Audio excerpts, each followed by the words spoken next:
are in Little Mountain, South Carolina, visiting with Rodger Winn at his family's home, where he is primarily known as an heirloom vegetable grower, but also you can't help but notice that this yard is full of flowers.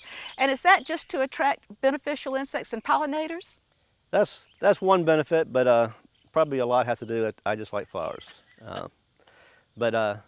The main goal is to attract beneficial insects and pollinators for the vegetable garden. I don't use any types of sprays or anything, so I rely on nature to do my insect control in the garden. So tell me about a beneficial insect as opposed to a pollinator. Well, pollinators are just, they don't prey on other insects. They're just there for the nectar, like your honeybees or your native bees. But a lot of your wasps, the adults feed on nectar, but they lay their eggs on plants, and then the young feed on caterpillars and the larva stage of a lot of insects. So you got to have the beneficial plants, the pollinators, in order to attract the adults so that they can then take care of your pest problem in the garden. So are the composites particularly good for attracting pollinators? Composites is a great family, and also I call it the umbrella family because they look like little umbrellas. But like your parsley, fennel, Queen Anne's lace, that's another good group of plants. So not any particular one, but any of those.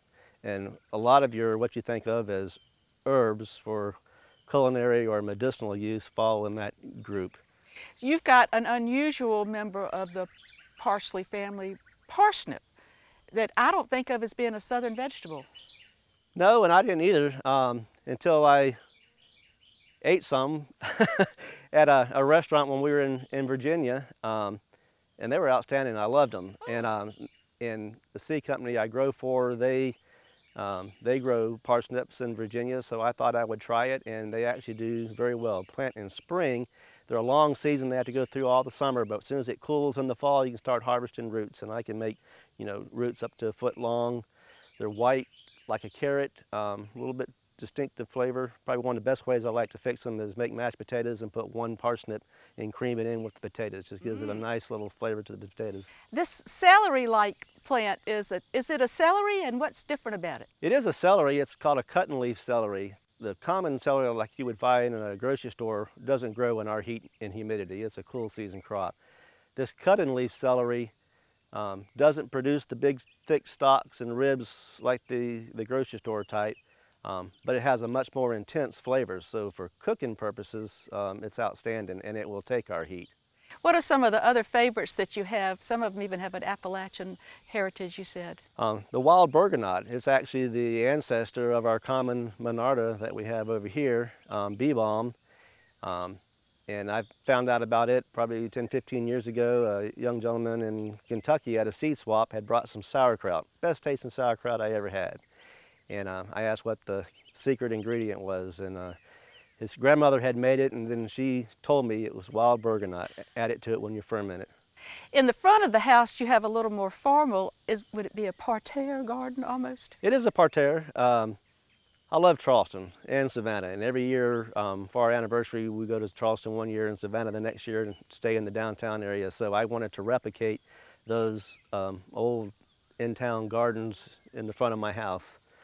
So I have a more formal parterre with the boxwoods, and then inside the squares I plant seasonally with annuals, and there is some perennials in there, roses and so forth, for constant color. Gives me something to do in my spare time, maintaining them boxwoods trimmed up. It's a beautiful boxwood. What variety is it? It's a Harlandi boxwood. Henry is the variety.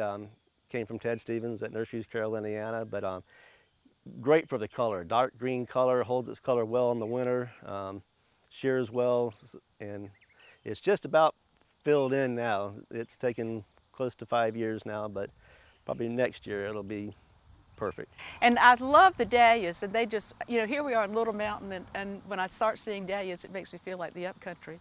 Dahlias do grow well down here. A lot of your big dinner plate dahlias, I have several of those. They won't come into bloom until later in the summer, but this is a smaller dahlia, and I don't dig the bulbs so they overwinter. They even overwintered in our hard freeze a couple years ago. And they start blooming earlier in the spring, and they're actually looking pretty good right now. And the fountain, of course, not only adds an element of beauty and tranquility, but we have to remember that insects need a place to drink water, don't they? That's right. We'll see. I mean, the native bees and honeybees go in there, hummingbirds go in there, our dragonflies, we'll see them land in there, and dragonfly larva is a great predatory insect. So you definitely need a water source for your beneficial insects and animals. Well, Rodger, I commend you and your wife Karen for the hard work that y'all have put in to keeping her family's ancestral home so beautiful. And I know if everybody was looking down from heaven and looked down here, they'd be mighty proud of how things are now today. Well, I thank you. It is my hobby and something I enjoy doing, and I'm glad for y'all to come out and let everybody else know about it.